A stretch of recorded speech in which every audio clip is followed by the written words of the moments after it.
أعوذ بالله من الشيطان الرجيم بسم الله الرحمن الرحيم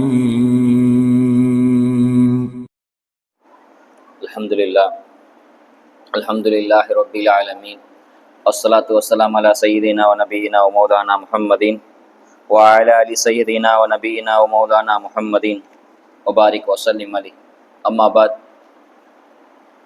فقد قال الله تعالى في شان حبيبه تعليما تكبيرا مخبرا وامرا ان الله وملائكته يصلون على النبي يا ايها الذين امنوا صلوا عليه وسلموا تسليما اللهم صل على سيدنا محمد وعلى ال سيدنا محمد وبارك وسلم عليه وما توفيق الا بالله لا حول ولا قوه الا بالله العلي العظيم ربي اشرح لي صدري ويسر لي امري واحلل عقدة من لساني يفقهوا قولي ربي اني ميت وانك حي يا ربي سبحانك لا علم لنا الا ما علمتنا انك انت العليم الحكيم ربي ذكرني منهما نسيت وعلمني منهما جهلت ربي زدني علما ربي زدني علما ربي زدني علما எல்லா புகழும் இறைவன் ஒருவனுக்கே உரித்தாக.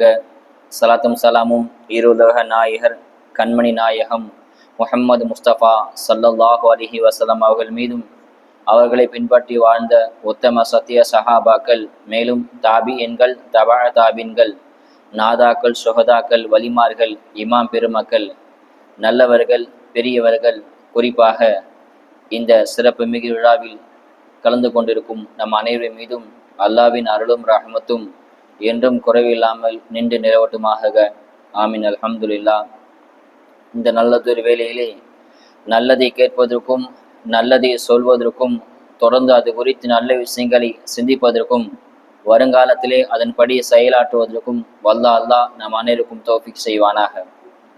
ஆரம்பமாக அனைத்து நிலைமைகளிலும் அல்லாஹ் ஒருவனையே பயந்து நடந்து கொள்ளுங்கள் என்று முதலில் எனக்கும் அதற்கு அடுத்து நான் உங்களுக்கும் வசிய செய்து கொள்கின்றேன். அல்லாஹ்வுடைய மாபெரும் கிருபை இந்த 1500வது மீலாது விழாவில் அல்லாஹ் நம்மை கொண்டு சேர்த்திருக்கின்றான். நாயகம் ஸல்லல்லாஹு அலைஹி வஸல்லம் பிறந்து இந்த மாதத்தோடு 1500 மாதம் 1500வது வருடம் நிறைவு பெற்றிருக்கின்றது. இது 1500வது வாரம். அல்லாஹ் ஜல்ல சுப்ஹானஹு தஆலா வாழும் காலம் எல்லாம் அவன் பொருத்தத்துடன் வாழ்ந்து அவன் பொருத்தத்துடன் மரணித்து நாளை கபிழ்ந்து எழுப்பப்படும் போது அவன் பொருத்தத்துடன் எழுப்பக்கூடிய தௌஃபீக்கை வல்ல அல்லாஹ் நம் அனைவருக்கும் தந்தால் புரிவானாக. அல்ஹம்துலில்லாஹ். ஸல்லல்லாஹு அலைஹி வஸல்லம் பற்றி இந்த மாதம் ஃபுல்லாக நம்ம நிறைய பேசியிருக்கிறோம். குறிப்பாக ஜும்மாவில் பிறப்பை பற்றி பேசணும்.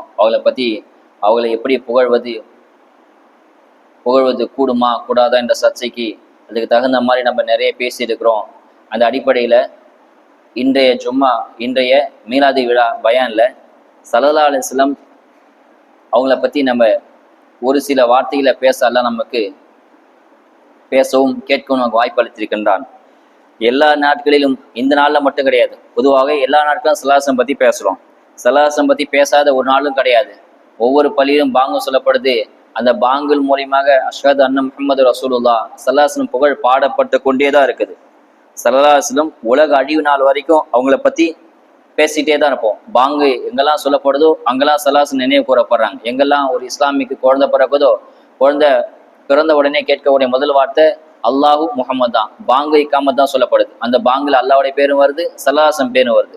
இப்படி நாளுக்கு நாள் நிமிடத்துக்கு நிமிடம் ஒவ்வொரு செகண்டும் ஸல்லல்லாஹு அலைஹி பேர் ஒழிச்சு கொண்டே தான் இருக்குது. இங்கே ஸல்லல்லாஹு அலைஹி அல்லாஹ் கொடுத்த மிகப்பெரிய ஒரு அற்புதம். ஸல்லல்லாஹு அலைஹி நேசிப்பது, பின்பற்றுவது, பிரியப்படுவது. அது எந்த அளவுக்குன்னு சொன்னால் குர்ஆன்ல அல்லாஹ் அதுக்கு ஒரு அளவு சொல்கிறான். அந்நபி அவுலா பில் முஃமினீன மின் அன்ஃபுஸிக்கும்.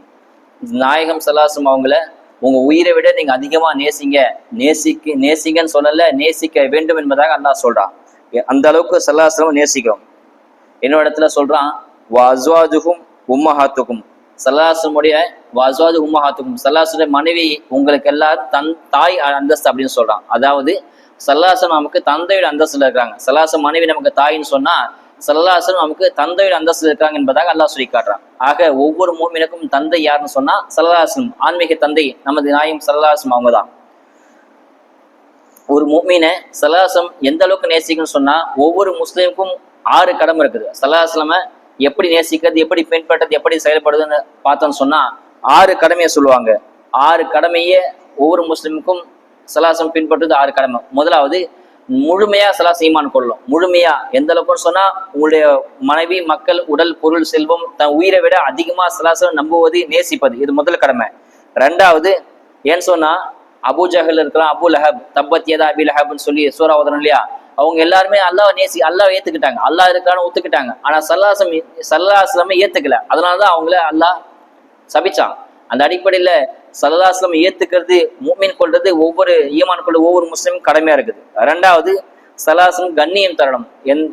அதாவது அவங்க இருக்க சண்டை போட்டு சத்தம் போட்டு பேசக்கூடாது, அவங்க மஜ்லிஸ் தர்பார்ல சண்டை போடக்கூடாது, அவனுக்கு கண்ணியம் தரணும். இது 2வது ஒரு முஸ்லிமும் கடமை. 3வது, அவங்க உத்தரவுக்கு கீழ்ப்படிது. அவங்க என்ன கட்டளை இட்டாங்கன்னா, எதாவது செய்ய சொன்னாங்கன்னா உடனே அதை செஞ்சிடணும். ஏன்னா இது நபிக்கு கீழ்ப்படித அர்த்தம் கிடையாது, அல்லாவுக்கு கீழ்ப்படிஞ்ச மாதிரி. ஒரு நபி ஒரு தீய சொல்லிட்டாங்க சொன்னா, விஷயம் சொன்னாங்க சொன்னா அதை அப்படியே செஞ்சிடணும். ஏன்னா இது நபி சொன்னது கிடையாது, அல்லாவுக்கு கட்டுப்பட்ட மாதிரி அந்த அந்தஸ்துல ஸல்லல்லாஹு இருக்கிறாங்க. 4வது, ஸல்லல்லாஹு பிரியப்படுவது, அதாவது நேசிப்பது, அளவுக்கு அதிகமா நேசிப்பது, இது ஸல்லல்லாஹு நம்ம வச்சு 4வது கடமை. லாஹிமின் அஹதுக்கும் புகாரி ஷரீஃப்ல 7 இடத்துல ஹதீஸ் வருது. ஒரே ஹதீஸ் 7 இடத்துல வருது. லாஹிமின் அஹதுக்கும் அத்தாகுன் அஹப இலைஹி மின் வாலிதி வ வலதிஹி வன்னாஸி அஜ்மைன். நீங்க பெற்றெடுத்த பிள்ளை, உங்களை பெற்ற தந்தை, இன்னும் உலக மக்கள் அனைவரையும் விட நீங்க ஸல்லல்லாஹு அலைஹி வஸல்லம் பிரியப்படாத வரை நீங்க உண்மையான முஸ்லீம் ஆக முடியாது அப்படின்னு ஹதீஸ்ல வருது. அந்த அடிப்படையில ஸல்லல்லாஹு அலைஹி வஸல்லம் அளவுக்கு அதிகமா, உயிரை விட அதிகமா நேசிப்பது நமக்கு 4வது கடமையா இருக்குது. 5வது, ஸல்லல்லாஹு அலைஹி வஸல்லம் சொன்ன செஞ்ச விஷயத்த பின்பற்றுவது, இது 5வது கடமை. 6வது, ஸல்லல்லாஹு அலைஹி வஸல்லம் பெயர் எங்கெல்லாம் கேள்விப்படுறோமோ அங்க ஸலவாத் சொல்லணும். ஒரு ஹதீஸ்ல வருது, யார் ஸல்லல்லாஹு அலைஹி வஸல்லம் பேரை கேட்டு ஸலவாத் ஓதலையோ அவன் தான் உலகத்துல மிகப்பெரிய கஞ்சன் என்பதாக வருது. ஸல்லல்லாஹு முஹம்மத் அப்படின்ற பேரு கேட்டா ஸலவாத் ஓதிடும் என்பதாக சொல்லி காட்டாங்க. இது ஒவ்வொரு முஸ்லிமுக்கும் ஸல்லல்லாஹு அலைஹி வஸல்லம் செலுத்த வேண்டிய 6 கடமை. முதலாவது, அவங்கள முழுமையா ஈமான் கொள்றது. 2வது, அவங்களுக்கு கண்ணியம் செலுத்துவது. 3வது, அவங்க உத்தரவுக்கு கீழ்ப்படியது. 4வது, அவங்கள பிரியப்படுவது. 5வது, அவங்க சொல்லு செயல, அவங்க எதை செஞ்சாங்களோ எதை சொன்னாங்களோ அதை பின்பற்றுவது.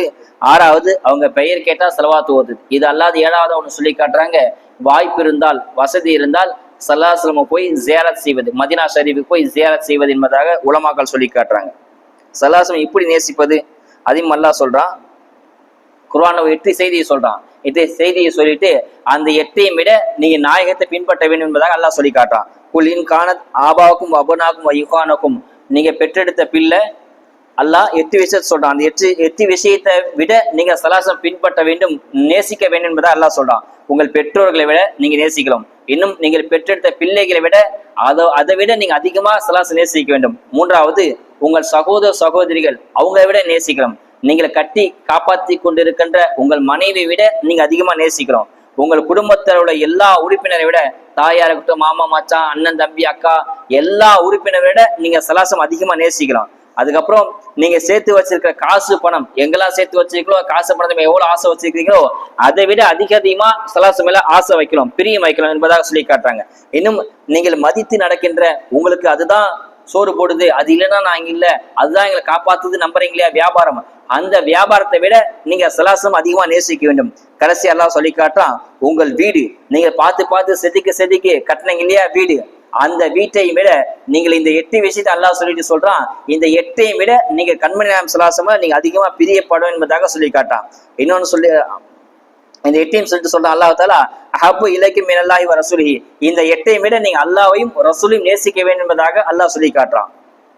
சஹாபாக்களை பார்த்தோம்னு சொன்னா எப்படி நேசித்தாங்க, ஸல்லல்லாஹு அற்புதம் செஞ்சாங்க எல்லாத்துக்கும் தெரியும். ஆனா அற்புதத்துல பேரற்புதம் தெரியுமா, சஹாபாக்களை பார்த்தா தெரியும். எப்படி ஸல்லல்லாஹு நொடிக்கு நொடி அணுவா கொஞ்சம் கொஞ்சமா ஸல்லல்லாஹு எப்படிலாம் வாய்ப்பு கிடைக்குமோ அந்த வாய்ப்பு கிடைக்கும் போதெல்லாம் ஸல்லல்லாஹு சஹாபாக்கள் நேசம் கொண்டாங்க, பிரியம் கொண்டாங்க. எந்த அளவுக்குன்னு சொன்னா ஸல்லல்லாஹு எந்த அளவுக்கு நாடி நரம்பு ரத்தம் எல்லாத்தையும் ஸல்லல்லாஹு பித்து பிடிச்சி போச்சு. அப்படியே ரத்தத்தை ஊறி போயிட்டாங்க. நாயகம் சொன்னாலே அவங்க ஒரு விரோதமான மயக்கத்துல போயிடுவாங்க. ஐஷா அறிவிக்கிறாங்க, இப்னு உமர் ரலியல்லாஹு அன்ஹு ஒரு பிரயாணத்துல போயிட்டு இருக்கிறாங்கன்னா, திடீர்னு அந்த ஒட்டகத்துல கீழே இறங்கி கீழே பீஸா போடுற மாதிரி உட்காந்து திரும்பி எஞ்சிட்டாங்க. பீஸா போல, அதாவது சிறுநீர் கழிக்கிற மாதிரி ஒரு இடத்துல உட்காந்து எந்திரிச்சிட்டாங்க. கூட இந்த சஹாபாக்கள் கேட்டாங்க இப்னு உமர்ட்ட, ஏன் இப்படி பண்ணீங்க அப்படின்னு கேட்கும்போது சொன்னாங்க, நான் ஸல்லல்லாஹு ஒரு பிரயாணத்துல அவங்க கூட வந்துட்டு இருந்தேன், இப்படிதான் ஸல்லல்லாஹு உட்காந்து இந்த இடத்துல சிறுநீர் கழிச்சாங்க, எனவே எனக்கு சிறுநீர் தேவை இல்லை, சலாசம் உட்கார்ந்தாங்க, அதுக்காக வேண்டி நான் உட்கார்ந்தேன், அந்த சுன்னத்தை பின்பற்றேன் என்பதாக சொல்லி காட்டாங்க. அவங்கள பார்த்தா பைத்தியம் சொல்ற அளவுக்கு சலாசலம சஹாபாக்கள் பின்பற்றினாங்க. அனஸ் ரலியல்லாஹு அறிவிக்கிறாங்க, ஒரு சஹாபி சலாசலம் கேட்கறாங்க, யார் ரசூலல்லாஹ் கியாமத்தான் எப்போ வரும்னு கேட்கறாங்க. நான் இனிமே கியாமத்தான் எப்போ வரும் அப்படின்னு கேட்கறேன். இப்ப சலாசலம் கேட்கறாங்க, ஏன்பா கியாமத்தான் கேட்கறியா, அந்த அளவுக்கு நீ அமல் செஞ்சு வச்சிருக்கிறியா அப்படின்னு. அப்போ அந்த சஹாபி சொல்றாரு, நான் அதிகமா தொழுகல, அதிகமா நஃபில் நோன்பு வைக்கல, அதிகமா ஜகாத்து சதகா தான தர்மம் எதுவுமே செய்யல, ஆனா என்கிட்ட ஒண்ணு இருக்குது, நான் அல்லாஹ்வையும் ரசூலையும் அளவுக்கு அதிகமா நேசிக்கிறேன் என்பதாக அந்த சஹாபி சொல்றாங்க. அப்ப சலாசம் சொல்றாங்க, அந்த மாமன் அஹப, நீங்க இந்த உலகத்துல யாரை நேசிக்கிறீங்களோ அவங்க கூட தான் அன்னைக்கு மறுமையில் இருப்பீங்க என்பதாக சலாசம் சொல்லி காட்டுறாங்க. உலகத்துல நம்ம யாரை நேசிக்கிறோம், நம்ம சிந்தித்து பார்க்கணும். கிரிக்கெட் வீரரை, சினிமா நட்சத்திரத்தை, ஒரு அழுகி போற ஒரு பெண்ணை அவங்கள நேசிக்கிறோம்னு சொன்னா நம்ம சிந்தித்து பார்க்கணும். அல்லாஹ் சலாசம் சொல்றாங்க, நீங்க உலகத்துல யார் அதிகமா பிரியப்படுறீங்களோ அவங்க கூட நீங்க நாளைக்கு மறுமையில் இருப்பீங்க என்பதாக சலாசம் சொன்னாங்க. இந்த ஹதீஸை அறிவிச்சு அனஸ் அறிவிக்கிறாங்க, நாங்க அதிகமா சந்தோஷப்பட்டது ரெண்டு விஷயத்துலதான். ஒண்ணு, சலாசம் மக்காவிலிருந்து மதீனாக்கு வந்தாங்க பாத்தீங்களா, அப்போ நாங்க அடைஞ்ச சந்தோஷத்துக்கு அளவே கிடையாது. ரெண்டாவது, இந்த ஹதீஸை கேட்டு நாங்க அவ்வளவு சந்தோஷப்பட்டோம், ஏன்னா நாங்க அதிகமா அமல் செய்யல, ஆனா சல்லாஹ்வையும் அல்லாஹ்வையும் நாங்க அவ்வளவு நேசிக்கிறோம் என்பதாக இந்த விஷயத்தை கேட்டு நாங்க அளவுக்கு அதிகமா சந்தோஷப்பட்டோம் என்பதாக அனஸ் ரலியல்லாஹு சொல்லி காட்டுறாங்க. எந்த அளவுக்கு அப்ப சலாசம சஹாபாக்க நேசிருப்பாங்க. உதாரணத்துக்கு அல்லாஹ்வை பற்றிய ஞானத்தை, லா இலாஹ இல்லல்லாஹ் அந்த விளக்கத்தை சலாசம் சஹாபாக்களுக்கு தெரிவிச்சாங்க. கத்துக்கிட்டு என்ன பண்ணலாம், அமல் தானே செய்யலாம், தொழுகிறோம், நோம்பு வைக்கிறோம், திக்ர் செய்யலாம், குர்ஆன் இதை தானே செய்யலாம். ஆனா சஹாபாக்கள் வழி நடுங்கின ஹதீஸ்ல பார்த்தோம் சொன்னா அவங்க அமல் செஞ்சதை விட சலாசம் கூட தான் அதிகமா இருந்திருப்பாங்க. சலாசம் கூட எப்ப பார்த்தாலும் சுத்தி வந்தாங்க. ஹதீஸ் நிறைய ஹதீஸ் விளக்கத்துக்கு நான் சுருக்கமா சொல்றேன். சலாசம் ஒழு செய்த தண்ணீரை கீழே விழுக விட மாட்டாங்க. சலாசம் ஒழு செய்யறாங்கன்னு சொன்னா அந்த தண்ணீர் கீழே விழுதுக்குள்ள அப்படி கையேந்தி பிடிச்சுப்பாங்களாம். ஒரு சொட்டு நீர் கீழே விழுகாது. புகாரில இந்த ஹதீஸ் பதிவு செய்யப்பட்டிருக்கு. ஒரு சொட்டு நீர் கீழே விழா எல்லாம் கையை ஏற்றிப்பாங்க. கிடைச்சவங்க எல்லாமே அந்த சலாசம் ஒழு செஞ்சு கீழே விழுந்த அந்த தண்ணீரை முகத்திலேயே கையில உடனே பூசிப்பாங்களாம். கிடைக்காதவங்க யார் கைக்கு அந்த தண்ணி படிச்சோ அந்த கையை தேய்ச்சிப்பாங்க என்பதாக ஹதீஸ்ல வருது. அந்த அளவுக்கு சலாசம் நேசிட்டாங்க. இன்னொரு ஹதீஸ்ல வருது, சலாசலம் முடியை எப்பயாவது ஹஜ்ஜில போகும் முடியை மடிப்பாங்க, முடி வெட்டுவாங்க. அப்ப வெட்டும் போது இந்த ஹதீஸ் முஸ்லீம்ல 182 ஹதீஸா பதிவு செய்யப்பட்டிருக்கு. முடி வெட்டினா ஒரு முடி கூட கீழே பூமியில விழுகாதா, எல்லா முடியும் வாரி ஏந்தி வாங்கிப்பாங்க. சஹாபாக்கள் போட்டி போட்டு வாங்கி வைப்பாங்களாம். சொல்றாங்க ஹதீஸ்ல, முழு உலகமும் எங்களுக்கு கிடைப்பதை விட, முழு உலகம் சொத்து செல்வம் கிடைப்பதை விட சல்லாசம் ரோமம் எங்க வீட்டுல இருப்பது சிறப்பு. ஒரு முடி, சல்லாசமோட ஒரு முடி எங்க வீட்டுல இருப்பது எல்லா சுகத்தையும் எல்லா சொத்தை விட எங்களுக்கு சிறந்தது என்பதாக சஹாபாக்கள் அறிவிக்கிறாங்க. ஒரு முடி பூமியில விலக விட மாட்டாங்க. நமக்கு தான் கழிவு, வேர்வை கழிவு, சளி கழிவு, தண்ணி வாய்க்கு பிடிச்ச தண்ணி கழிவு, நஜிசு கழிவு அப்படின்னு. ஆனா சல்லாசம் கழிவே கிடையாது. எந்த கழிவும் அவ்வளவு முபாரக்கா சஹாபாக்கா சேமித்து வச்சாங்க. ஒரு ஹதீஸ்ல அறிவிக்கிறாங்க, சலாசம் ஹிஜாமத் அப்படின்னு சொன்னா ரத்தம் குத்தி இருக்குது. இப்போ அது ஃபேமஸ் ஆயிடுச்சு. முன்னொரு காலத்துல அது இருந்துச்சு. அதாவது ஒரு கொம்பு மாதிரி கூர்மையா கொம்பு முதுகுல குத்தி ரத்தத்தை குத்தி வெளியே எடுப்பாங்க, கெட்ட ரத்தத்தை எடுப்பாங்க. எடுத்துன்னு சொன்னா உடம்பு ஃப்ரெஷ் ஆயிடும். அந்த மாதிரி சலாசம் செஞ்சாங்க. ஹதீஸ்ல வருது, சலாசம் செஞ்ச உடனே அந்த கெட்ட ரத்தத்தை எடுத்து அப்துல்லா பின் ஜுபைர் ரலியல்லாஹு, ஒரு 8 வயசு பையன், ரொம்ப பெரிய வயசுலாம் கிடையாது, 8 வயசு பையன் சலாசம் கூப்பிட்டு, ஜுபைர் இந்த ரத்தத்தை கொண்டு போய் யாரும் பார்க்காத இடத்த கீழே ஊத்திருப்பா அப்படின்னு சொல்லி அனுப்புறாங்க. ஜுபைர் ரலியல்லாஹு அந்த ரத்தத்தை கொண்டு போறாங்க, மரத்துக்கடியில கொண்டு போறாங்க. ஜுபைர் என்ன நினைச்சாங்கன்னு தெரியல, அந்த ரத்தத்தை முழுசா குடிச்சு முடிச்சுட்டாங்க. சலாசலம் உடம்புல இருந்து குத்தி எடுத்த ரத்தத்தை, பொதுவாகவே ரத்தம் ஹராம், உடம்புல ஓடும் போதுதான் ஹலால். உடம்பு விட்டு ரத்தம் வெளியே வந்துன்னு சொன்னா அது ஹராமா போயிடும். யாருக்குமே பென்சில் செய்வமா ரத்தம் கை சீவிடும், அந்த பென்சில் கையை சப்புவாங்க, இது ஹராம். இது ரத்தம் உடம்புல வெளியில போயிட்டு அது ஹராம் ஆயிடும். அதனால சலாசம் உடல் எது வந்தாலும் அது நஜிஸ் கிடையாது, ஹராம் கிடையாது. அந்த ரத்தத்தை முழுசா ஜாபிர குடிச்சிட்டாங்க. இது சையான நஜிஸ் குடிச்சிட்டாங்க. குடிச்சு ஒரு மாதிரியா வந்து நிக்கிறாங்க. சலாசம் கேட்கறாங்க, ஜுபைரே அந்த ரத்தத்தை கீழே ஊத்திட்டீங்களான்னு. நான் கீழே ஊத்திட்டேன் அப்படின்னு. கீழே ஊத்துன்னு சொல்லல, நான் யாரும் தெரியாத இடத்துல வச்சுட்டேன் அப்படின்னு சொல்றாங்க. சலாசம் திரும்ப கேட்கறேன், அல்லாஹ் மீது ஆணையா சொல்லு ஜுபைர், அந்த ரத்தத்தை என்ன பண்ணான்னு கேட்கும் போது நான் ஃபுல்லா குடிச்சிட்டேன் அப்படின்னு சொல்றாங்க. இப்ப சலாசம் சொல்றாங்க, இந்த இடத்துல கவனிக்கணும், அந்த ரத்தத்தை குடிச்ச உடனே சலாசம் சொல்றாங்க, ஜுபைரே எப்ப என் ரத்தத்தை நீ குடிச்சிட்டியோ, என் ரத்தம் ஒரு ரத்தத்தை கூட சேர்ந்துச்சோ உன்னை நரகம் தீண்டாது, உனக்கு நரகம் ஹராம் என்பதாக சொல்லி காட்டுறாங்க. அந்த அளவுக்கு சஹாபாக்கள் போட்டி போட்டாங்களாம். இன்னும் ஹதீஸ்ல அறிவிக்கிறாங்க, அப்துல்லா பின் ரபி ரலியல்லாஹு சின்ன புள்ள, அந்த சின்ன புள்ள சலாசம் ஒளி செஞ்சுட்டு இருக்காங்க. சலாசம் சின்ன பிள்ளைங்க கூட இருக்கும்போது சின்ன பிள்ளையா மாறிடுவாங்க. சில பேர் சொல்லுவாங்கன்னா அஜித் பசங்க கூட விளையாடுறாங்க, இப்படி இருக்கிறா இவரா அஜித் அப்படின்ற மாதிரி பேசுறாங்க. ஆனா சலாசம் அப்படிதான் இருந்தாங்க. சலாசம் குழந்தை கூட விளையாடும் போது குழந்தையா மாறிடுவாங்க. ஒழு செஞ்சு வாய் குடிச்ச தண்ணியே அந்த பிள்ளை மூஞ்சி துப்புவாங்க. இது ஹதீஸ்ல சஹீஹான ஹதீஸ்ல வருது. அந்த தண்ணி இப்படி துப்பும் போது அந்த ரபியா மூஞ்சில தெளிச்சிடும். அதை அப்படியே மூஞ்சில பூசிக்கிட்டாங்க, சின்ன குழந்தை வச்சு பூசிக்கிட்டாங்களா. புகாரி ஏன் இந்த ஹதீஸ் சொல்றேன்னு சொன்னா, புகாரி இமாம் ஹதீஸ் அறிவிக்கும் போது முகமது இப்னு ரபியா அறிவிச்ச ஹதீஸ் அப்படின்னு சொல்றாங்க. சொல்லும் போது நிறைய முகமது இப்னு ரபியா இருப்பாங்க. ஒரு ஊர்ல நிறைய அப்துல்லா இருப்பாங்க, நிறைய காதர் இருப்பாங்க, நிறைய ஜாகிர் அப்படி நிறைய பேர் இருப்பாங்க இல்லையா. அடையாளத்துக்கு சொல்லுவாங்க இல்லையா, அந்த தெருவுல ஜாகிர், மூணாவது தெருவில் இருக்காங்க இல்லையா அந்த ஜாகிர், மாடி வீட்டுல இருக்காங்க அந்த ஜாகிர் அப்படின்னு சொல்லுவாங்க இல்லையா. அந்த மாதிரி ஜாபிர் புகாரி ரஹ்மத்துல்லாஹி அறிவிக்கும் போது ஹதீஸ் அறிவிக்க எப்படி தெரியுமா சொல்லுவாங்களாம், அந்த அப்துல்லா முகமது இப்னு ரபி யார் தெரியுமா, அவர் அல்லதி மஜ்ஜ நபி ஸல்லல்லாஹு அலைஹி வஸல்லம் ஸல்லல்லாஹு அலைஹி வஸல்லம் அந்த ஜாபிர் முகமது இப்னு ரபி மூஞ்சில தண்ணீர் துப்புனாங்க பாத்தீங்களா, அந்த முகமது ரபி அறிவிக்கிறான்னு சொல்லுவாங்க. அதாவது யார் முகத்துல சலாசம் துப்புனாங்களோ அந்த முகமது ரபி அறிவிக்கிறான்னு சொல்லி அறிவிப்பாங்களாம். அதாவது அந்த அளவுக்கு அந்த இந்த முகம் எச்சு துப்புனத ஒரு ஃபேமஸா ஆகி போயிடுச்சு. அதான் சொல்ல வரேன். சலாசமுடைய முபாரக் அவ்வளவு அணுவா எவ்வளவு முடியுமோ அவ்வளவு சஹாபாக்கள் அனுபவிச்சாங்க. ஆனா இந்த காலத்துல நாயத்தை நீங்க புகழ்றீங்க, ஓவரா அளவுக்கு அதிகமா புகழ்றீங்களே, இப்படிலாம் கூடுமா, அல்லாஹ்வோட அந்தஸ்து கொண்டு போயிட்டீங்களே சொல்றாங்க. அவங்க எல்லாம் மடையர்கள். நம்ம என்ன சொல்லணும்னா, எவ்வளவு புகழ்ந்தாலும் இன்னும் புகழ்ந்துட்டே இருப்போம். ஆனா எவ்வளவு புகழ்ந்தாலும் எந்த ஒரு முஸ்லிமும் எந்த ஒரு முஃமினும் முஹம்மது ஸல்லல்லாஹு அவங்கள அப்து தான் சொல்லுவோம். அப்துஹு வ ரசூலுஹு, அவங்க அல்லாஹ்வுடைய அப்து, அல்லாஹ்வுடைய அடிமை தான் சொல்லுமே தவிர அவங்க அல்லாஹ் அப்படி அந்தஸ்து கொண்டு போகவே மாட்டோம், கொண்டு போறதும் கிடையாது. அல்லாஹ் தான், அல்லாஹ்வுக்கு அடுத்தது நபி என்பதாக நம்மளுடைய கொள்கை அதுதான். அந்த அளவுக்கு ஸல்லல்லாஹு அதாவது ஸல்லல்லாஹு அலைஹி வஸல்லம் புகழ் அந்த அளவுக்கு உயர்ந்துட்டே இருக்குது. இன்னும் சொல்லுவாங்க, ரபியா ரலியல்லாஹு அன்ஹு ஸல்லல்லாஹு ஹாதிம், ஹாதிம் சொன்னா பணிவிடை செய்யக்கூடியது. அதாவது தஹஜ்ஜுத் தொழுகை கேச்சு வந்தா ஒழு சேர்ந்து தண்ணி எடுத்து கொடுப்பாங்க. அந்த பணிவிடை செய்யக்கூடிய நபர், அவருக்கு திருமணம் ஆயிடுச்சு. முகமது இப்னு ரபியா ரலியல்லாஹு அன்ஹு திருமணம் ஆயிடுச்சு. ஆனா ஸல்லல்லாஹு கூட இருக்கிறாங்க. நாயகம் ஸல்லல்லாஹு சொல்றாங்க, ரபியா உடனே திருமணம் ஆயிடுச்சப்பா, வீட்டுக்கு போப்பா அப்படின்னு அனுப்புறாங்க. சொன்ன அடுத்த செகண்டே குடுகுடுன்னு ஓடி போறாங்க. மனைவியே முதல் நாள் இரவு, ஒவ்வொரு மகனுக்கும் நிறைய கனவு இருக்கும், கல்யாணம் ஆனவனு கனவு நிறைய இருக்கும். அந்த கல்யாணம் ஆன புதுசு சலாசம் கூட இருக்கிறாங்க. சலாசம் சொல்லி அனுப்புறாங்க, எப்போ உனக்கு கல்யாணம் ஆயிடுச்சப்பா, போய் மனைவி கூட இருப்பான்னு அனுப்புறாங்க. சொன்ன உடனே அந்த சஹாபி ஓடி மனைவிட்டு போறாங்க. இரவுல முதல் நாள் இரவு, முதல் இரவுன்னு சொல்லுவாங்க இல்லையா, அந்த இரவுல சலாசம் அனுப்பிச்சு விட்டாங்க. காலையில தஹஜ்ஜுத் தொழுகை அதிகாலையில ஒரு 3-2 மணிக்கா கதவு திறந்து பார்த்தா குளூர்ல நடுங்கி பனியில உடம்பு ஃபுல்லா தூசி படைஞ்சு அந்த ரபியா ரலியல்லாஹு உட்கார்ந்து இருக்காங்க. சலாசம் வீட்டுல உட்கார்ந்து இருக்கிறாங்க. அப்ப நாயம் சொல்ல கேட்கறாங்க, என்ன ரபியா உன்னை என்ன வீட்டுக்கு மனைவி கூட போய் அமைச்சா நீ இங்க இருக்கிறிய அப்படின்னு சலாசம் கேட்கறாங்க. அன்பான கோபத்துல கேட்கறாங்க. அப்ப அந்த ரபியா ரலியல்லாஹு சொல்லி காட்டுறாங்க, நாயகமே நான் வீட்டுக்கு போனேன், உங்க சொல்ல கேட்டு நான் வீட்டுக்கு ஓடி போனேன். அங்க போனாலும் எனக்கு உங்க ஞாபகம் தான் நாயகமே. மனைவி கூட இருக்கும்போது தனி அறையில தனி கட்டல தனி ஒன்னா இருக்கும் போதும் நாயகமே எனக்கு உங்க ஞாபகம் தான் சொன்னாங்கன்னு சொன்னா, சலாசமுடைய முஹிபத், சலாசமுடைய பாசம், சலாசமுடைய நேசம் எந்த அளவுக்கு சஹாபாக்கள் நாடி நரம்பு ரத்தம் எல்லாம் பித்து பிடிச்சு போய் கிடக்கும். பைத்தியம் சொல்லுவாங்க இல்லையா, லைலா மஜ்னு பைத்தியம் சொல்லுவாங்க இல்லையா, அந்த மாதிரி சலாசமில அவ்வளவு பைத்தியம், அளவு கடந்த பைத்தியமாக மாறி போனாங்க சஹாபாக்கள். அவ்வளவு சலாசம் அல்லாஹ் அதுதான் பார்த்து சஹாபாக்களை தேர்ந்தெடுத்தான், ஒவ்வொரு சஹாபையும் தேர்ந்தெடுத்தான். இன்னும் சொல்லிட்டே போலாம்.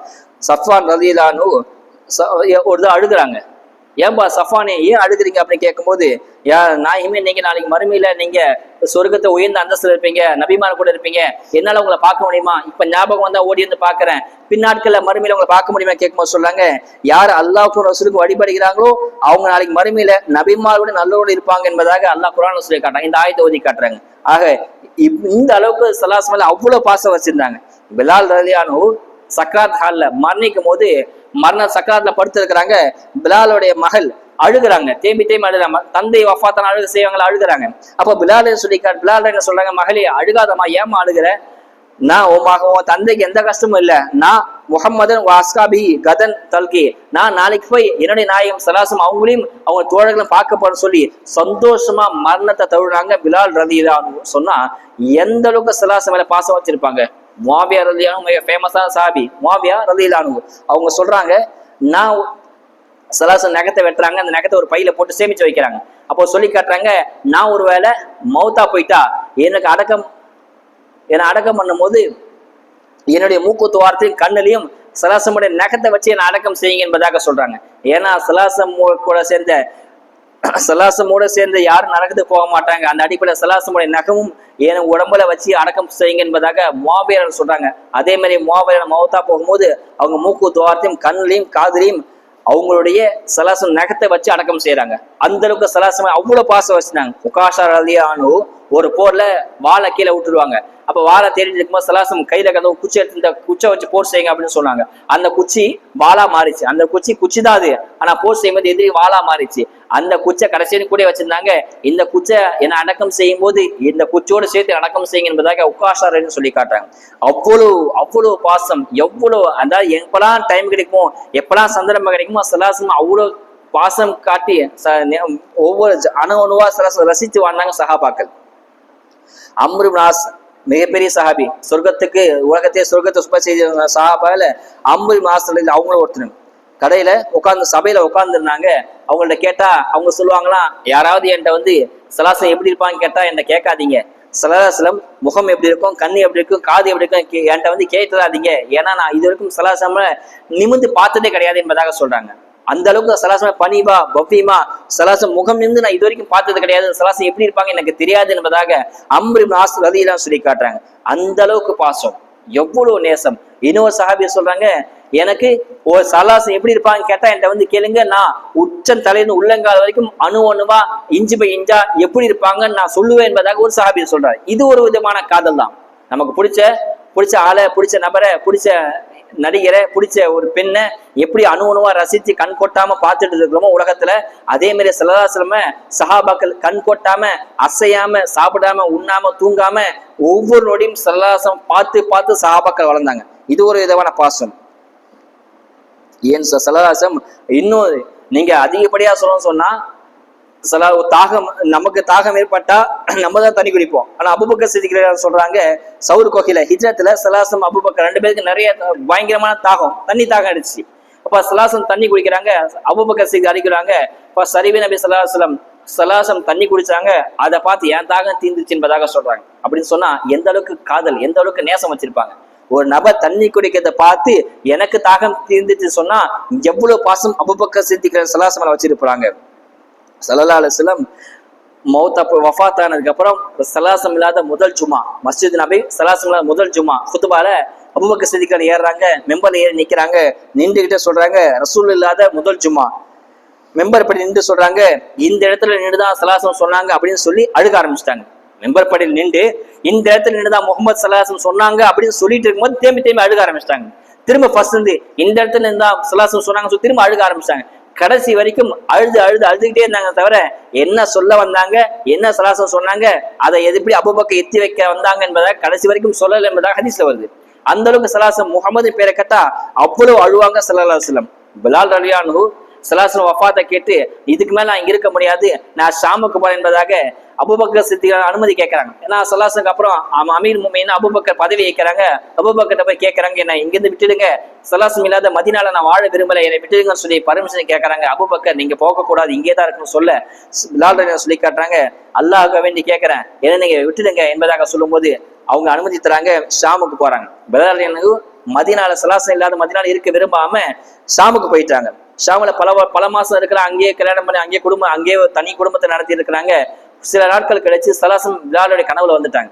பிலால் கனவுல சலாசம் கேட்கறாங்க, பிலாலே என்ன நீங்க சேர செய்ய வரமாட்டீங்களா அப்படின்னு கேட்ட உடனே கண் பிடிச்சு பைய தூக்கிட்டு மனைவிட்ட சொல்லல, மக்கள்கிட்ட சொல்லல, உடனே பைய தூக்கி மதீனாக்கு வந்துட்டாங்க. மதீனாக்கு வர கூட முடியல. எங்க பார்த்தாலும் சலாசம் தோற்றம், எதை பார்த்தாலும் சலாசம் பிம்பங்கள் அவங்களுக்கு பிலாலுக்கு தெரியுது. ஒரு நபர் அதிகமா நேசிக்கும் போது அவங்க எங்க பார்த்தாலும் முகம் தெரியும் இல்லையா? அதே மாதிரி ஷாம்ல இருந்து பிலால் மதீனாக்கு வர பல மாதங்கள் பிரயாணம் செஞ்சு வராங்க. வர இடத்துலாம் சலாசம் தோற்றம் தெரியுது. மதீனாக்குள்ள என்ட்ரி ஆகாம ஒரு இடத்துல தங்கிறாங்க. அந்த இடத்துக்கு தான் இன்னமும் சொல்லுவாங்க மஸ்ஜித் பிலால் அப்படின்னு சொல்லுவாங்க. ஹஜ்ஜுக்கு போனா தெரியும். சலாசலம் பார்க்கறதுக்காக மதீனாக்கு வரதுக்கு முன்பாக ஒரு இடத்துல பிலால் தங்கினாங்க. அந்த இடம் மஸ்ஜித் பிலால் என்பதாக அழைக்கப்பட்டுச்சு. ஆக சல்லாஹ்வோட வராங்க, மதீனாக்கு வராங்க, சேர செய்ய வராங்க. பிலால் வரதை பார்த்து மதீனாவோட எல்லா முஸ்லீமும் சலாசம் பிலாலை பார்க்க சூழ்ந்துட்டாங்க. எல்லாரும் சொல்றாங்க, பிலால்கிட்ட பாங்கு சொல்லுங்க சொல்றாங்க. சொல்லவே இல்லை. என்னால பாங்கு சொல்ல முடியாது என்பதாக பிலால் சொல்ல, ஹசன் ஹுசைன் ரலியல்லாஹு அன்ஹுமா ரெண்டு பேரும் சலாசனோட பேரப்பிள்ளை அம்மீன் பாங்கு சொல்லுங்க என்பதாக சொல்ல, அவங்கள பேச்சை தட்ட முடியாம பிலால் பாங்கு சொல்றாங்க. ஒரு கட்டத்துல பாங்கு சொல்ல முடியாம ரொம்ப மூச்சு அடிச்சு போயிடறாங்க. ஏன்னா சலாசம் பிலாலிடம் பாங்கு சொல்லும் போது அஷ்ஹது அன்ன முஹம்மது ரசூலுல்லாஹ் சொல்லும் போது கிபிலா முன்னோக்காம சலாசம் முன்னோக்கி சொல்லுவாங்க. அல்லாஹ் அக்பர் அல்லாஹ் அக்பர் அப்படியே சொல்லுவாங்க. அஷ்ஹது அன்ன முஹம்மது ரசூலுல்லாஹ் சொல்லும் போது பிலால் ரலியல்லாஹு சலாசம் திருமுகத்தை பார்த்து சொல்லுவாங்க. கை நீட்டி அஷ்ஹது அன்ன முஹம்மது ரசூலுல்லாஹ் அப்படின்னு சொல்லுவாங்க. அப்படி ஒரு சலாசம் இல்லைன்னு சொன்னா சலாசம் இருக்கிற அந்த வீட்டை இசாரா செஞ்சு கையை காமிச்சு அஷ்ஹது அன்ன முஹம்மது ரசூலுல்லாஹ் என்பதாக பிலால் பாங்கு சொல்லுவாங்க. இப்படி நாயகம் சலாசம் பார்த்து பார்த்து பாங்கு சொன்ன அந்த பிலால் நாயகம் இல்லாத அந்த மதீனால இருக்க விரும்பாம அதை சொல்ல முடியாம திகைச்சு போயிட்டாங்க என்பதாக வரலாற்றை பதிவு செய்யறாங்க. அந்த அளவுக்கு சலாசம் மேல அவ்வளவு பாசம் வச்சிருந்தாங்க. இன்னும் அதிகமா சொல்லணும்னு சொன்னா தற்கொலை இஸ்லாத்துல ஹராமாக்கப்பட்டுச்சு. தற்கொலை செய்வது இஸ்லாத்துல டோட்டலா ஹராம். ஒருவேளை தற்கொலை மட்டும் ஹலாலா இருந்தா, பொதுவான சட்டம் தற்கொலை ஆகுமாக்கப்பட்டதா இருந்தா ஒரு சஹாபா கூட சலாசங்க அப்புறம் உயிரிழந்து இருக்க மாட்டாங்க. ஹதீஸ்ல உலமாக்கள் விளக்கம் தராங்க, ஒரு சஹாபாக்களை கூட சலாசம் மரணித்த பிறகு ஒருத்தருக்கும் உயிரிழக்க இருக்க மாட்டாங்க, எல்லா சஹாபாக்களும் தற்கொலை செஞ்சிருப்பாங்க என்பதாக வரலாற்று பதிவு செய்யறாங்க. உலகத்துல போல உலகத்துல ஒரு எக்ஸாம்ல ஃபெயில் ஆயிட்டா போய் தற்கொலை பண்ணிக்கிறாங்க. இன்னும் ஒரு பெண்ணை லவ் பண்றாங்க, அந்த பெண்ணு நமக்கு கிடைக்கல அப்படின்னு சொன்னா நான் தற்கொலை பண்ணிப்பேன், நான் சாவ போறேன் அப்படின்ற மாதிரி எல்லாம் பேசுவாங்க. ஒரு பெண்ணு கிடைக்கலாம் சாவ போவாங்க, ஒரு எக்ஸாம்ல ஃபெயில் ஆயிட்டு சாவ போவாங்க.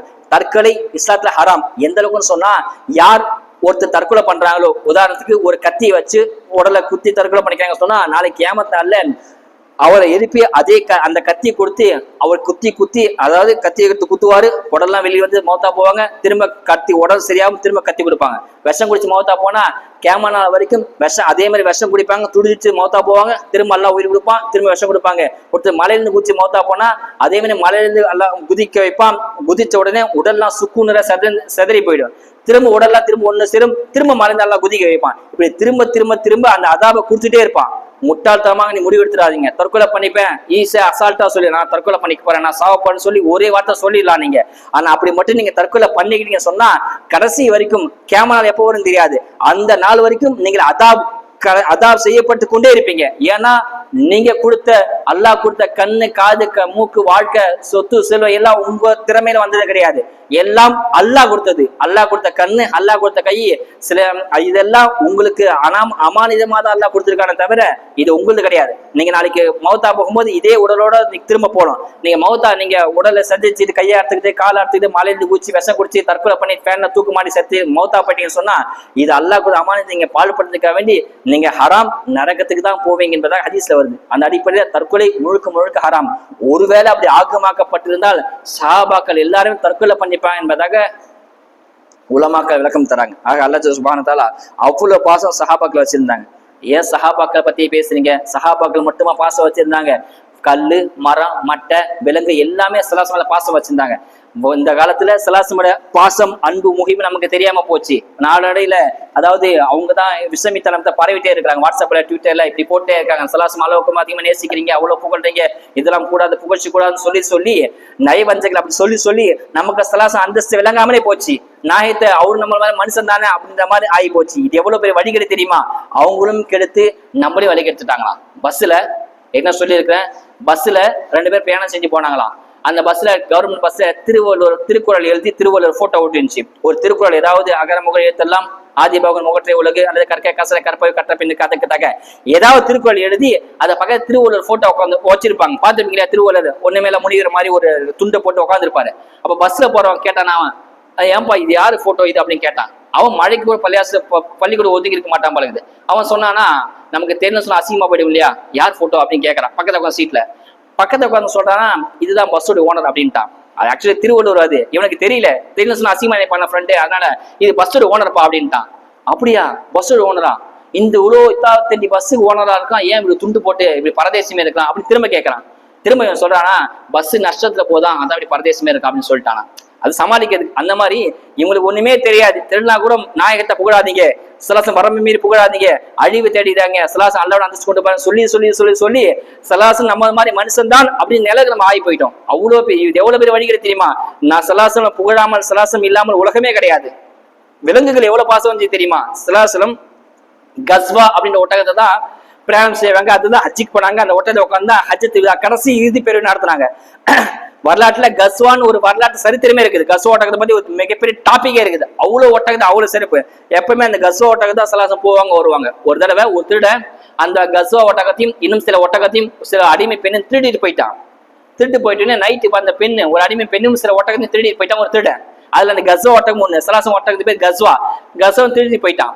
அப்போ அந்த பெண்ணு நைட்டு திருடனுக்கு தெரியாம எந்திரிச்சு ஒவ்வொரு ஒட்டகத்தையா மதினாக்கு இப்படியே போயினா அங்க முகமது இருக்கிறார் நம்ம தப்பிச்சுக்கலாம் சொல்லி ஒவ்வொரு ஒட்டகத்தை அவுக்க போறாங்க. எல்லா ஒட்டகம் கத்துது, திருட ஒட்டகம் கத்துது. அப்ப என்ன கத்துதுன்னு சொல்லி ஒவ்வொரு ஒட்டகம் பாக்குறேன். கஷ்டம் கஸ்வா ஒட்டகம் மட்டும் கட்டவும் இல்லை கத்தவும் இல்லை. உடனே அந்த ஒட்டகத்தை ஏறி உட்காந்துட்டாங்க. யாரு? அந்த அடிமை பெண் ஒட்டகத்தை ஏறி உட்கார்ந்த உடனே சத்தமே போடாம அமைதியா போகுதான். இவங்க ஒரு பக்கம் ஏக்குறாங்க, ஆனா அது எங்க, அது நேரா மதினா நோக்கே போகுது. இவங்க நேயத்தும் அந்த அடிமை பெண்ணுடைய நேயத்தும் மதினாக்கு போலதான். ஆனா அந்த கஸ்ஸோட நேரம் மதினாக்கே போகுது. அதுக்கு தெரிஞ்சது எல்லாம் ஸல்லல்லாஹு எங்க இருப்பாங்களோ அங்கதான் போலாம். அதுக்கு உத்தரவு அல்ல, அதுதான் கொடுத்துறான். எங்க போனாலும் சுத்தி கடைசி மதினாக்கு வந்துடும். வீட்டுல ஆடு வளர்க்குறோம், மாடு வளர்க்குறோம், ஒரு புறா வளர்க்குறோம். நீங்க எங்கேயாவது போய் விட்டீங்கன்னா சொன்னா திரும்ப அந்த புறாவும் அந்த ஆடு மாடும் திரும்ப இரவுல அந்த சொந்தக்கார வீட்டுக்கு தான் வரும். அவனோட வீட்டு ஓனர் தான் வரும். அதே மாதிரி அந்த கஸ்ஸோ ஒட்டகம் எங்க போனாலும் சுத்தி கடைசி மதீனாவுக்கு தான் வரும், ஸல்லல்லாஹு தர்பாருக்கு தான் வரும். அப்படிப்பட்ட அந்த கஸ்ஸோ ஒட்டகத்தை அந்த அடிமை பெண் மேல ஏறி உட்காந்து ஓட்ட செலுத்துறா, நேரா மதீனாவுக்கு வருது, ஸல்லல்லாஹு தர்பாருக்கு வந்துக்குது. வரும்போது அந்த பெண்ணு நேத்து வச்சுட்டாலாம், அது இருட்டுல எங்க போறதுன்னு தெரியல. அப்ப அந்த கஸ்வாட மேல உட்காந்து அந்த பெண்ணு நேத்து வைக்கிறானா, ஹதீஸ்ல சஹீஹான ஹதீஸ் பதிவு செஞ்சிருக்காங்க. அந்த பெண்ணு சொல்றாலாம், நான் மட்டும் நல்லபடியா எந்த சேதமும் இல்லாமல் மதீனாக்கு மட்டும் போய் சேர்ந்துன்னு சொன்னா நான் உட்காந்து இந்த ஒட்டகத்தை அறுத்து அல்லாஹ்க்கு பலி கொடுப்பேன் அப்படின்னு நேத்து வச்சுட்டா. குர்பானை கொடுத்து நீத்து வச்சுட்டு அந்த பெண்மணி வரா. மொந்தோடு மதினாக்குள்ள இறந்தோடனே பகலாடி விழிஞ்சிருது. அப்ப ஸல்லல்லாஹு பாக்குறேன், இது என் ஒட்டகமாச்சு கஸ்வா, என் ஒட்டகம் எங்க போச்சு அப்படின்னு சொல்லி வாங்கிட்டாங்க. அப்ப அந்த பெண்மணி சொல்றாங்களா, நான் இந்த ஒட்டகத்தை அல்லாஹ்க்கு குர்பானிக்கு நேத்து வச்சுட்டேன் அப்படின்னு அந்த பெண்மணி சொல்ல, அப்ப ஸல்லல்லாஹு சொல்றாங்க, ஏமா இந்த ஒட்டகம் என் ஒட்டகம் உனக்கு சொந்தம் இல்லை, நீ எப்படி நேத்து வைக்கணும், நேர்ச்சியே கூடாது, நீங்க நேர்ச்சி செய்ய தேவையில்லை. அப்பதான் இந்த சட்டத்தையே அந்த சட்டத்தை ஸல்லல்லாஹு பாஸ் பண்றாங்க. ஒரு பொருள் உங்களுக்கு சொந்தம் இல்லைன்னு சொன்னா அந்த பொருள் மீது நீங்க நேத்து வைப்பது கூடாது. அப்படி நேத்து வச்சாலும் அது செய்யறதுக்கு அவசியம் கிடையாது என்பதாக அறிவிக்கிறாங்க. ஒட்டகம் உனக்கே சொந்தம் இல்லை, நீ எப்படி குர்பானி கொடுக்க நேத்து வைக்கிற? குர்பானி கொடுக்க தேவையும் இல்லை, குர்பானிக்கு அவசியம் இல்லை, அது கூடாது என்பதாக ஸல்லல்லாஹு அப்பதான் சட்டத்தை கேட்கிறாங்க. எப்படிப்பட்ட கஸ்வா ஒட்டகம் ஸல்லல்லாஹு மௌத்தா போனதை அப்படியே பாக்குது. மௌத்தா போனதை பாக்குறாங்க, தூக்கிட்டு போறதை பாக்குது, அந்த ஒட்டகம் பாக்குது, அடக்கம் செஞ்ச இடத்த பாக்குது. பார்த்து உக்கி உருகி போய் சாப்பிடாம தண்ணி குடிக்காம அப்படியே இருக்குது. ஒரு கட்டத்துல பல மாதம் சாப்பிடாமலே ஒட்டகம் கிடக்குது, தண்ணி குடிக்கல, சாப்பிடல, எங்கேயுமே போல. அந்த ஸல்லல்லாஹு தர்பாரையே பார்த்து அப்படியே உக்கி உருகி போய் இருக்குது. நாளடைவுல சஹாபாக்கள் பசிக்கு சாப்பிட ஆரம்பிச்சிட்டாங்க. பசிட்டு சஹாபாக்கள் சாப்பிட ஆரம்பிச்சாங்க. அந்த ஒட்டகம் கடைசி வரைக்கும் சாப்பிடவே இல்லை. அப்படியே உக்கி உருகி மதீனா அந்த ரவுலா சரிவை பார்த்து அப்படியே மௌத்தா போச்சு. வரலாற்றை பதிவு செய்யறாங்க. இன்னும் அதிசயம் என்ன தெரியுமா? மனிதர்கள் மட்டுமே அடக்கம் செஞ்ச ஜன்னத்துல் பக்கியில, ஜன்னத்துல் பக்கி கபர்ஸ்தான் பேரு, மதீனால இருக்க ஜன்னத்துல் பக்கி, மனிதர்கள் மட்டுமே அடக்கம் செஞ்ச ஜன்னத்துல் பக்கியில அந்த ஒட்டகத்தையும் அடக்கம் செஞ்சாங்க. வேற எந்த விலங்கையும் அடக்கம் செய்ய மனிதர்கள் மட்டும்தான் அடக்கம் செஞ்ச கபர்ஸ்தான்ல அந்த ஒட்டகத்தையும் அடக்கம் செய்யறாங்க. நாளைக்கு அல்லாஹ் நாடுனா அதையும் அல்லாஹ் சுரகத்துக்கு ஸல்லல்லாஹு கூட இருக்க வைப்பான். அது அல்லாஹ்க்கு தான் தெரியும். அந்த அளவுக்கு மிருகங்கள் பாசம் வச்சுச்சு. ஸல்லல்லாஹு நகரவனம் போறது ஒரு கழுதி வச்சிருந்தாங்க. அந்த கழுதைக்குள்ள நைட்ல நகரவனம் போயிட்டு அதாவது எங்க நிறைய கொள்ளை பார்த்துட்டு வருவாங்க. அந்த கழுதை ஸல்லல்லாஹு இல்லைன்னு தெரிஞ்சு குடுக்கணும் ஓடி போய் கிணத்தை வந்து செத்து போச்சு. மிருகங்கள் தற்கொலை கூடும், மனுஷருக்கு தான் கூடாது. நீங்க சொன்னீங்க தற்கொலை கூடாதுன்னு சொன்னீங்களே, மிருகம் தற்கொலை செஞ்சு கேட்டா மிருகங்களுக்கு தான் தற்கொலை கூடும், மனிதர்களுக்கு தற்கொலை கூடாது. அந்த கழுதை ஓடி போய் கிணத்தை வந்து மௌத்தா போச்சு. ஒரு மிருகம் அவ்வளவு பாசம் வச்சிருந்துச்சு. நமக்கு ஸல்லல்லாஹு பாசமே விளங்கல, ஸல்லல்லாஹுடைய அந்தஸ்து விளங்கல, ஸல்லல்லாஹு கண்ணியை எப்படி பார்த்தா தெரியல. நம்ம சாதாரண மனுஷன் சொல்லி இப்படி சொல்லியே நம்மள முட்டாளாக்கிட்டாங்க சில கைவர்கள். ஸல்லல்லாஹு அந்தஸ்து அவ்வளோ உயர்ந்துருக்குது. எவ்வளவு நீங்கள் புகழ்ந்தாலும் அது ஸல்லல்லாஹு அந்தஸ்து கம்மி தான். எவ்வளவு நீங்க ஸல்லல்லாஹு அப்படி இப்படி எவ்வளவு புகழ்றீங்க, எவ்வளவு புகழ்ந்தாலும் அது ஸல்லல்லாஹு அந்தஸ்து கம்மி தான். ஒரு சுபான மருது பைத்து வரும், அந்த ஷம்சுன் அந்த பதுருன் அந்த நூறுன் ஃபௌகு நூரின் வரும். அதாவது நீங்கள் தான் சூரியன், நீங்கள் தான் சந்திரன் சொல்லி பைத்து வரும். அதாவது மீலாது விழால ஒரு பயான் வச்சாங்க. அந்த பயான்ல கலைஞர் கருணாநிதி தெரியுமா, மறைந்த முதலமைச்சர் கலைஞர் கருணாநிதி, அவரையும் கூப்பிட்டு அவரையும் பேச சொன்னாங்க. அப்ப கருணாநிதி நிறைய மீலாது விழால நிறைய அரசியல் தலைவர்கள் மாற்று மத கலந்துருக்கிறாங்க, நமக்கு தான் அது தெரியல. அப்ப கலைஞர் கருணாநிதி பேச சொன்னாங்க. அவர் பேசுறாரு, அவர் டோனில அவர் பாணியில பேசுறாரு. கலைஞர் கருணாநிதி பேசுறாரு. எப்படி பேசுறாரு? அவர் பாஷை நமக்கு வராது, ஆனா நான் சொல்ற மாதிரி சொல்றேன். கலைஞர் கருணாநிதி மைக்கு பிடிச்சு பேசுறாரு. எனக்கு முன்னால் பேசிய மௌலவி பேசினார், ஸல்லல்லாஹு நாயகம் உங்கள் முகமது நபியை பார்த்து பேசினார். நாயகம் ஒரு சூரியன் ஒரு சந்திரன் என்பதாக பேசினாரு. யாரு? கலைஞர் சொல்றாரு. நல்லா கேட்டுங்க. கலைஞர் கருணாநிதி சொல்றாரு, உங்கள் முகமதை நீங்கள் சூரியன் சந்திரன் எனக்கு பின்னாடி ஒரு அஜத் ஒரு மௌலவி பேசினாரு, ஆனால் அது தப்பு. நாயகம் சூரியன் கிடையாது. ஏன்னா சூரியனை நீங்க வெறும் கண்ணால பார்க்க முடியாது, அது சுட்டெரிக்கும். சூரியனை பார்த்தா சுட்டரிக்கும் இல்லையா? ஆனா உங்க முகமது அப்படி கிடையாது, அவர் சுட்டரிக்க மாட்டாரு. பார்க்க பரவசம் தான் ஆகும், அவரை பார்க்க கண்ணு கூசாதே. வேண்டுமென்றால் நீங்கள் இப்படி சொல்லுங்கள், உங்கள் நாயகத்தை உதய சூரியன் என்று சொல்லுங்கள் என்பதாக சொன்னாரு. உதய சூரியன் சுட்டரிக்காது இல்லையா, அவர் அந்த இடத்துல அவருடைய சின்னத்தங்க பதிவு செய்கிறார். விஷயம் என்னன்னு சொன்னா, நீங்க சூரியனை பார்த்தா கண்ணு கூசம் இல்லையா, வேண்டுமென்றால் நீங்கள் இப்படி சொல்லுங்கள், உங்கள் நாயகத்தை உதய சூரியன் என்று சொல்லுங்கள், அது கண் கூசாது சுட்டரிக்கும் செய்யாது என்பதாக கலைஞர் கருணாநிதி முகமது சல்லாஸும் புகழ்ந்தாங்க என்பதாக வரலாறு. இப்படி எல்லா அரசியல் தலைவர் சல்லாஸும் புகழ்ந்து இருக்கிறாங்க. நமக்கு தான் அந்த புகழ்ச்சி இப்படி, நீங்க புகழ்றீங்க அல்லாவோட அந்தஸ்து கொண்டு போயிட்டீங்களேன்னு சொல்றாங்க. ஒரு காலம் நம்ம அல்லா அந்தஸ்து கொண்டு போனதே கிடையாது. ஒரு கவிஞர் எப்படி இருந்தாராம், நாயகம் பிறந்தது எல்லாத்துக்கும் சந்தோஷம், கல்லுக்கு சந்தோஷம், மரம் மட்டைக்கு சந்தோஷம், சொர்க்கத்துக்கும் சந்தோஷம், நரகத்துக்கும் சந்தோஷம் கவிதை எழுதினாராம். அப்போ கேட்டாராம், எப்படிப்பா சொர்க்கத்துக்கு நரக சந்தோஷம் எப்படி சொல்ற, சொர்க்கத்துக்கு சந்தோஷம் ஓகே, நரகத்துக்கு சந்தோஷம் எப்படி எழுதுற அப்படின்னு கேட்டாராம். அப்ப அதுக்கு விளக்கம் கொடுத்தா, அந்த கவிஞர் விளக்கம் கொடுத்தாராம். நரகம் சொல்லிச்சான், நல்ல வேலை நாயகம் உலகத்துல பிறந்தார், அவர் மட்டும் பிறக்கணும்னு சொன்னா நரகம் ரொம்ப வலிஞ்சு போயிருக்குமே என்பதாக அந்த கவிஞர் எழுதினாராம். நாயகம் பிறக்கணும்னு சொன்னா நமக்கு எப்படி வாழுது, எது சரி எது ஹராம் எது ஹலால் தெரியாது இல்லையா, எல்லாம் முழுக்க நரகத்துக்கு போய் நாசமா போயிடுவீங்க, நரகமே ரொம்ப வலிஞ்சு போயிடும். நல்ல வேலை நரகம் சலாசம் பிறந்தாங்க, நரகத்துக்கு காலி இடம் கிடைச்சு என்பதாக அவர் சொன்னார். சரி, சொர்க்கத்துக்கு சந்தோஷம் எப்படி எழுதுனீங்க அப்படின்னு கேட்கறாங்க. அப்பா விளக்கம் கூட அந்த கவிஞர், நல்ல வேலை நாயகம் பிறந்தார், பிறகுன்னு சொன்னா ஒருத்தவங்க சொர்க்கத்துக்கு வந்திருக்க மாட்டான், சொர்க்கம் காலியா போயிருக்கு இல்லையா. சலாசம் சொன்னது பின்பற்ற சொர்க்கத்துக்கு போறோம். ஒருவேளை சலாசம் பிறக்குன்னு சொன்னா நீ யாருமே சொர்க்கத்துக்கு வந்துக்க மாட்டீங்க, சொர்க்கம் காலியா போயிருக்கும், அதனால சொர்க்கம் சந்தோஷப்பட்டு நாயகம் பிறப்புக்கு என்பதாக கவிஞர் இருந்ததான். இப்படி நாயகத்தை புகழ்ந்தாங்க, பெரிய அந்தஸ்துக்கு போயிட்டாங்க. நம்ம தான் சலாசம் அந்தஸ்து விளங்காமலே அப்படியே கிடக்குறோம் உலகில. அதாவது சலாசம் அவ்வளவு அந்தஸ்து கொடுத்தாங்க. கிட்டத்தட்ட 40 சஹாபாக்களும் ஒன்று சேர்ந்து அறிவித்த ஒரு ஹதீஸ், அந்த ஹதீஸ் முத்தவாத்திர் அப்படின்னு சொல்லுவாங்க. அந்த ஹதீஸை மறுத்தா காஃபி ஆயிடுவாங்க. ஒரு ஹதீஸ் 40 சஹாபாக்கள் மேல அறிவிச்சிருக்காங்க, ஒரே ஹதீஸ் 40 சஹாபாக்கள் மேல அறிவிச்சிருக்காங்க. அந்த ஹதீஸை மறுத்தா அவன் காஃபி ஆயிடுவான். எல்லா சஹீஹான ஹதீஸ்லயும் பதிவு செய்ய, புகாரி முஸ்லிம் அபூதாவுத் நஸை அப்படின்ற எல்லா ஹதீஸ் பதிவு செய்யப்பட்ட ஒரு ஹதீஸ். சலாசம் மெம்பர் படியில குத்துபா ஓதிட்டு இருக்காங்க. அப்ப யாரும் தேம்பி அழுகுறாங்க. இப்ப நம்ம பயன் பேசும்போது சில பேர் பேசுறாங்க இல்லையா, நம்ம காது கேட்குது இல்லையா, அந்த மாதிரி ஒருத்தர் சலாசம் மெம்பர்ல பயன் போயிட்டு இருக்காங்க, குத்துபா ஊத்திட்டு இருக்காங்க, யாரும் தேம்பி அழுகுறாங்க. எல்லா சஹாபாக்களும் யாரு எழுதுனா யாரும் ஒவ்வொருத்தர் மூஞ்ச பாக்குறாங்க. இது சஹீஹான ஹதீஸ், இதை மறுத்தா காஃபி ஆயிடுவான். ஒவ்வொருத்தர் மூஞ்ச பாக்குறாங்க, ஏன்னா யாருமே அழுகல. சலாசம் மெம்பர் விட்டு இறங்குறாங்க. இறங்கி என்ன விஷயம் சொன்னா, சலாசம் எப்பவுமே ஒரு பழைய குச்சியில அசான் மெம்பர்ல ஒரு குச்சி வச்சு குத்துபா ஊதுவாங்களா இமாம, அதுக்கு பேர் அசான் சொல்லவும் கிடையாது, அதுக்கு பேர் தமிழ்ல குச்சின்னு அர்த்தம். குச்சிக்கு தான் அசான் சொல்லுவாங்க அரபில. அந்த குச்சி பழசாத்துன்னு சொல்லி வேற குச்சி மாத்திட்டாங்க. அந்த குச்சி ஓரம் போட்டு வேற குச்சி மாத்தி சலாசம் மெம்பர் ஏறி மெம்பர் செய்யறாங்க. அந்த பழைய குச்சி அழுகுதான். சலாசம் என் மேல சாஞ்சி என்ன பிடிச்சி குத்தபா ஓதுன, இப்ப என்ன ஒதுக்கிட்டாங்கன்னு சொல்லி தேம்பி அழுகுதான். சரியான ஹதீஸ். ஒரு மர குச்சி அழுகுது. சலாசம் பிரிவை தாங்க முடியாம தேம்பி அழுகுதான். சலாசம் மெம்பரை விட்டு இறங்கி ஒரு சின்ன குழந்தை கொஞ்சமா தோல்ல போட்டு தடவி கொடுத்து கொஞ்சறாங்களாம். ஒரு குழந்தை ஒரு பொருளை கேட்டு பலூன்ல கேட்டு சாக்லேட் கேட்டு அழுகுது. அந்த சாக்லேட் வாங்கி கொடுத்தோன்னே அந்த குழந்தை வெம்பி அழுகு நிறுத்து பாத்தீங்களா, அதே மாதிரி அந்த குச்சி வெம்பி அழுகி நிறுத்துது. சலாசம் சொல்றாங்க, நான் மட்டும் ஒருவேளை இந்த குச்சை மட்டும் நான் சமாதானப்படுத்தாம கட்டி அந்த சமாதானப்படுத்தாம இருந்தால் இந்த கேமராவுக்கு அழுதுகிட்டே இருக்குன்னு அறிவிக்கிறாங்க. நான் சமாதானப்படுத்தலன்னு சொன்னா இந்த குச்சி கியாமத்து வரைக்கும் அழுதுகிட்டே இருக்கு என்பதாக சலாசம் அறிவிக்கிறாங்க. அந்த குச்சியை இன்னமும் மஸ்ஜித் நபியில முதல் சப்பல குழி தோண்டி புதைச்சிருக்கிறாங்க. முதல் சபை குழி புதைச்சிருக்காங்க. இது அந்த அந்த குச்சி சலாசமா அடக்கம் செஞ்சு வச்சிருக்காங்க. அந்த அளவுக்கு சலாசம் மேல மரம், குச்சி, கழுத, ஒட்டகம் எல்லாரும் பாசம் வச்சிருந்தாங்க. எல்லாரும் அந்தஸ்து போயிட்டாங்க. நம்ம இன்னும் விலங்குல, நம்ம இன்னும் இப்படியே இருக்கிறோம். சலாசம் அவ்வளவு பாசம், அவ்வளவு நேசம் சஹாபாக்கள் வச்சிருந்தாங்க. மஸ்ஜித் அந்த மீலாதோடைய பயன் அதுதான். சலாசம் மேல பாசம், உண்மையான பாசம் உள்ளத்துல கொண்டு வந்துடணும். அதுதான் உண்மையான மாசம். சில பேர் சலாசம் நேசிக்க சொல்லுவாங்களாம். இதையும் சொன்னதான் திரும்ப சொல்றேன். ஒரு சாரு வேர்ல்டு மேப்பை வச்சு டேபிள் வச்சு ஒரு பையனை கூப்பிட்டு, இங்கோடா இந்தியா எங்கன்னு காட்டுறா அப்படின்னாராம். வேர்ல்டு மேப்பை டேபிள் வச்சு ஒருத்தனை கூப்பிட்டு, மன்சூர் இங்க வா, இந்தியா எங்க காட்டு அப்படின்னாராம். அப்ப அந்த பையன் தேம்பி அழுதானா, ஏன்டா அழுகாதா, தெரியும் சொன்னா தெரியும் சொல்றா அப்படின்றாரா, தெரியலன்னு சொன்னா தெரியும் சொல்ல அழுகாதரா அப்படின்றானா.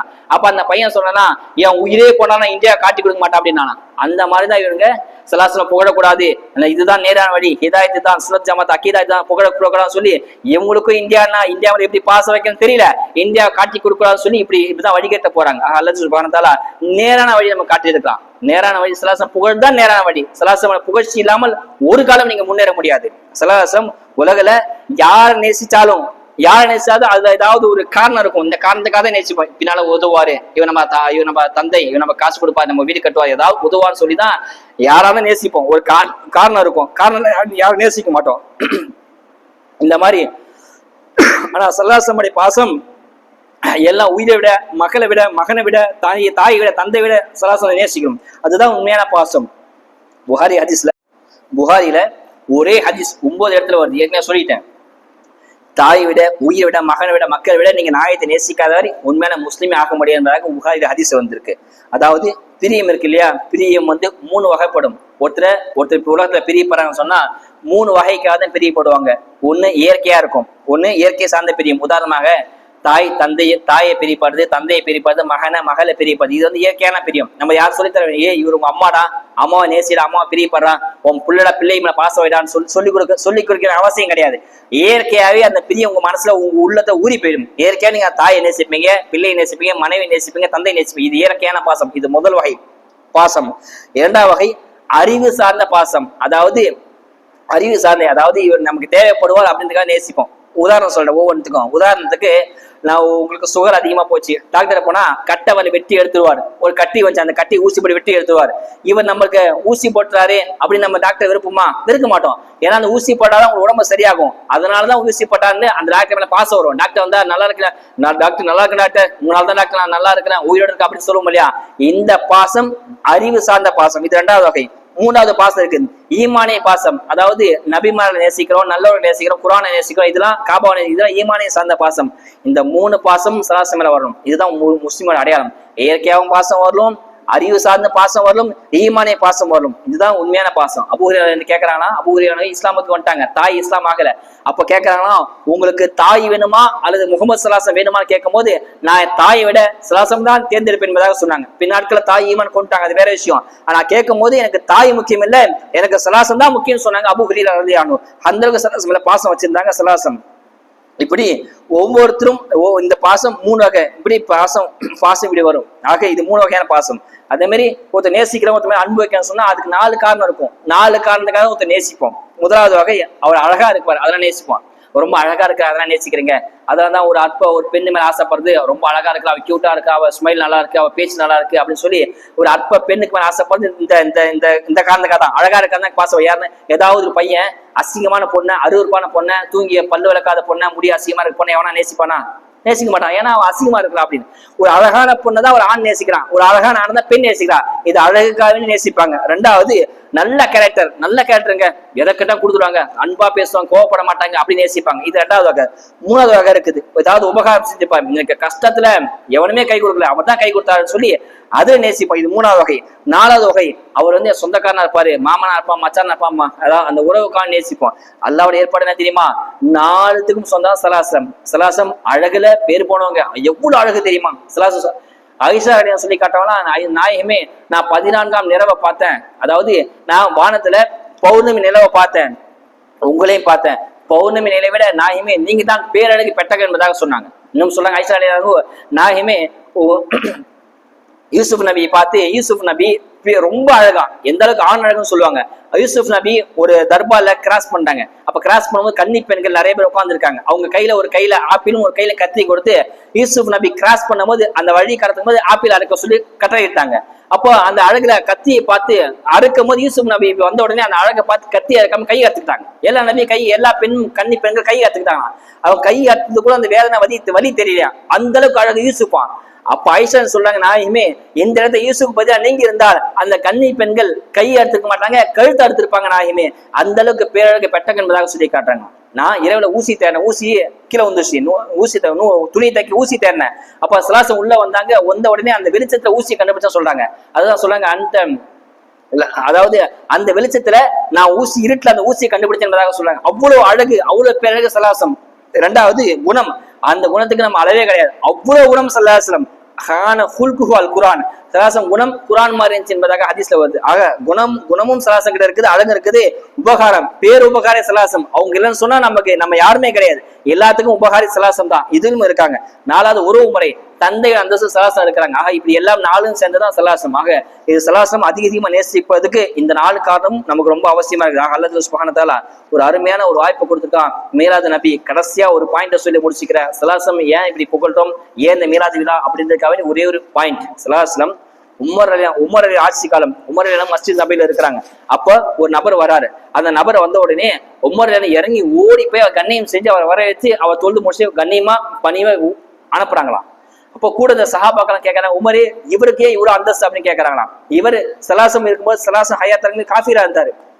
காஃபிரா இருக்கும்போது சலாசமா அதிகமா திட்டினாரு, அதிகமா சலாசம் ஏசி பாடினாரு, இவருக்கே நீங்க கண்ணியம் செலுத்தீங்க அப்படின்னு அந்த உமர் சஹாபாக்கள் கேட்கறாங்க. அப்போ உமர் சொல்லி காட்டாங்கன்னா, நீங்க சொல்றது உண்மைதான், சலாசலம் ஹயாத்தா இருக்கும் போது இவர் வந்தார், இவர் அப்ப காஃபிரா இருந்தார். வந்து இந்த மனுஷர் கேட்டாராம், யா முகமது உக்ரித், வெளிவா முகமது அப்படின்னாராம். சலாசம் வெளியே வந்தாங்க. வந்த உடனே நான் அவன்கிட்ட சில கேள்வி கேட்கறேன், நீ இன்னமும் சொன்னியாமே அரபு நாடு ஃபுல்லா முஸ்லீம் ஆயிடுன்னு சொன்னியாமே உண்மையா அப்படின்னு கேட்கறாங்களாம். அரபு நாடு ஃபுல்லா முஸ்லீம் ஆயிடுமே கேட்டாமே, உன்னை அந்த அரபு உன்னை யாரும் ஏத்துக்க மாட்டாங்க அப்படின்னு சொல்றாங்க. அப்ப சொல்றாங்க சலாசம், ஆமா உண்மைதான், அரபு நாடு ஃபுல்லா ஒரு நாள் முஸ்லீமா மாறும் என்பதாக சொன்னாங்க. அப்படியா? ரெண்டாவது சொல்றாங்களா, நீங்க ஒருத்தர் மரணித்த பிறகு அல்லாஹ் திரும்ப உயிர் கொடுப்பான்னு சொன்னீங்களாமே, மௌத்தா போய் மண்ணோடு மண்ணா உக்கி உருகி போனதுக்கு அப்புறம் அல்லாஹ் திரும்ப உயிர் கொடுத்து எழுப்பானோ அப்படியா அப்படின்னு அந்த மனுஷன் கேட்கறாரு. இப்ப சலாசம் சொல்றாங்க, ஆமா உன்னையும் அல்லாஹ் மௌத்தான பேரு உன்னையும் அல்லாஹ் உயிர் கொடுத்து எழுப்போம், நாளைக்கு மறுமையில உன் கையை பிடிச்சு நான் கேட்பேன், நான் சொன்னது நடந்துச்சா அப்படின்னு கேட்பேன் சலாசம் சொல்றாங்க.